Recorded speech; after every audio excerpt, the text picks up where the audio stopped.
Hello and welcome to my cooking channel Ashwini Tarkar's cookbook. Let's get started with today's recipe. Rawa Upma is the easiest and fastest breakfast recipe that we can make. Let's make for two. Chop half onion into small pieces. We will use only half, otherwise we will have to use more oil for the entire onion. Now roast rava or semolina half cup and add half teaspoon ghee to roast the rava. Keep the flame low. We don't want the rava to change color. It has to only become fragrant. Now keep the rava aside. Remove it in a plate. Let it cool little bit. This can be done in advance. You can do it previous day also.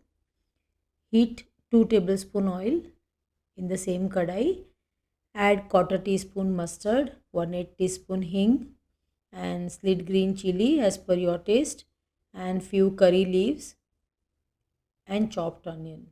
I used to add urad dal also, but my husband is not very fond of urad dal in the tadka. So I have skipped it. If you like, you can add prior to mustard. Stir fry for few minutes and add some green peas. These are frozen. Now add chopped coriander 2 tablespoon and add 3 measure of water. I have used half cup rava, so with the same measure I am measuring 3 cups of water. So this is enough to cook the rava. Now add sugar half teaspoon and salt to taste. You can taste the water and check for the salt. Now fresh coconut 2 tablespoon. Bring it to a boil. Lower the flame and add the rava. Keep stirring continuously, otherwise it will form lumps. Add the entire rava. Keep the flame low.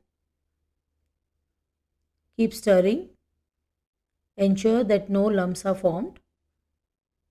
Now add 2 tablespoons hot milk. This will give a white color to the upma and it looks good. It will remain soft for a long time. Cook till the spoon comes out clean. You can cover and cook for a few minutes. The quantity is less, so I have not covered it. You can see the rava is cooked now. And if you want to make it pure veg, like without onion, then you can skip the onion and follow the same recipe. Serve with save or farsaan of your choice. Enjoy hot upma and let me know how you like it. Happy cooking! Thank you for watching. Please subscribe, like, and share my recipes with somebody who loves cooking. See you in the next video.